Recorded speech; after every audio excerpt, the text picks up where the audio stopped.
Join us on Patreon and become part of our journey to uncover history's untold stories. Your support helps us create in-depth content, bring hidden narratives to life, and keep history alive for everyone.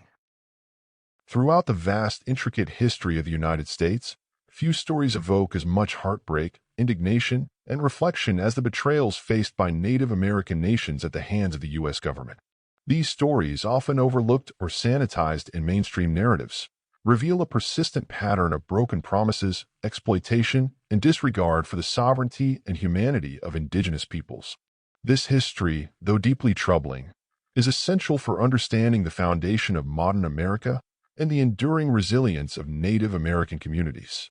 For centuries before the arrival of European settlers, the land now known as the United States was home to thriving civilizations, each with its own unique culture, governance, and way of life.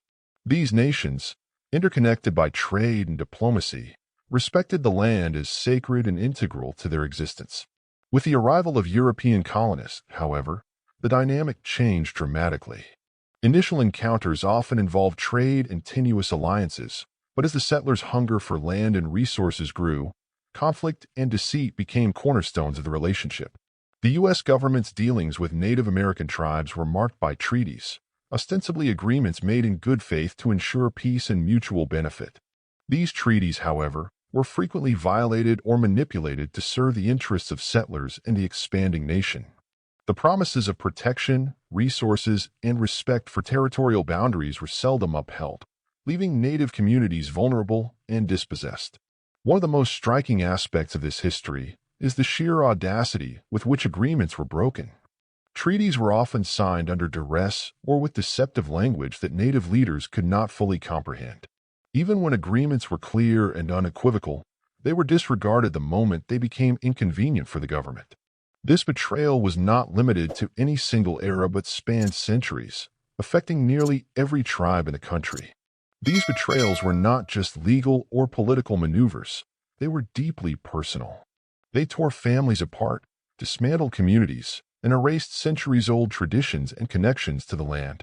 The psychological and spiritual toll of these events cannot be overstated. Generations of Native Americans were left to grapple with the loss of their homes, the desecration of sacred sites, and the erasure of their cultural identities. Yet, despite these hardships, they persevered, often finding ways to adapt, resist, and retain their heritage in the face of overwhelming odds. To truly grasp the depth of these betrayals, it is necessary to delve into the stories that reveal their human cost. These stories are not mere anecdotes but pivotal moments that shape the trajectory of Native American history and, by extension, the history of the United States. They illustrate not only the injustices perpetrated by the government, but also the courage, resilience, and resistance of Native peoples. One such story involves the infamous Trail of Tears, a series of forced relocations of Native nations from their ancestral homelands in the southeastern United States to designated Indian Territory west of the Mississippi River. While the Cherokee Nation's ordeal is perhaps the most well-known, the broader context reveals a systemic effort to dispossess multiple tribes through deceit and coercion. The Indian Removal Act of 1830, signed by President Andrew Jackson, epitomized the government's commitment to expansion at the expense of Native lives. The promises of compensation and protection made to tribes were systematically ignored, leading to unimaginable suffering and death. Another harrowing account is that of the Lakota Sioux and the Black Hills, the sacred region promised to them in the Treaty of Fort Laramie in 1868. This treaty explicitly recognized the Black Hills as part of the Great Sioux Reservation and guaranteed its inviolability. However, the discovery of gold in the region quickly led to an influx of settlers, and the U.S. government, rather than uphold its commitment, sought to renegotiate the treaty under dubious circumstances. When the Lakota refused to sell their sacred land, the government unilaterally seized it, an act the Supreme Court later ruled illegal, though the land was never returned. The betrayal of the Nez Perce people offers another lens into this pattern of exploitation. Under Chief Joseph's leadership, the Nez Perce sought to peacefully coexist with settlers, even signing treaties that drastically reduced their traditional territory. Despite their efforts, increasing pressure from settlers and government officials led to attempts to forcibly relocate the tribe. The resulting conflict, marked by the Nez Perce's desperate flight toward Canada, culminated in their eventual surrender and exile far from their homeland. Chief Joseph's eloquent plea, "I will fight no more forever," remains a haunting testament to the human cost of these betrayals. Further west, the Modoc War highlights the lengths to which Native leaders would go to defend their people and lands.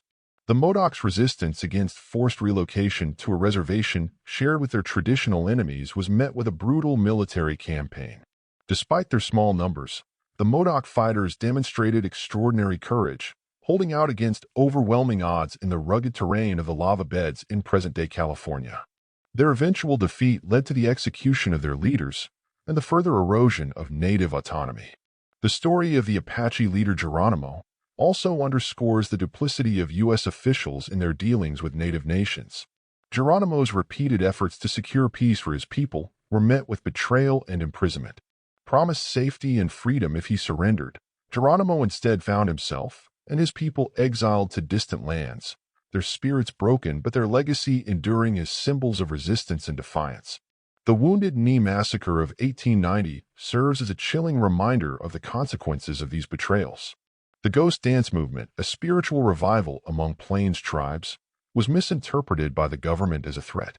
The resulting military crackdown culminated in the killing of hundreds of Lakota men, women, and children at Wounded Knee Creek. This tragic event marked the end of armed Native resistance, but left an indelible scar on the collective memory of indigenous peoples. Even in the 20th century, the betrayals continued, albeit in more insidious forms. The policy of assimilation, exemplified by the boarding school system, sought to erase Native cultures by forcibly removing children from their families and indoctrinating them into Euro-American ways of life. These schools, rife with abuse and neglect, left generations of Native Americans disconnected from their heritage and struggling to reclaim their identities. Today, the echoes of these betrayals resonate in the ongoing struggles of Native communities for sovereignty, justice, and recognition. Land disputes, environmental degradation, and systemic inequality are stark reminders of the unfinished business of reconciliation and reparation. The resilience of Native nations, however, remains a powerful testament to their enduring spirit and determination to preserve their cultures and assert their rights. By revisiting these stories, we not only honor the memory of those who suffered, but also challenge ourselves to confront the uncomfortable truths of our shared history. Understanding these betrayals is a crucial step toward building a future that respects the sovereignty and dignity of all peoples. The legacy of these events serves as a call to action, urging us to acknowledge the past, learn from it, and work toward a more just and equitable society.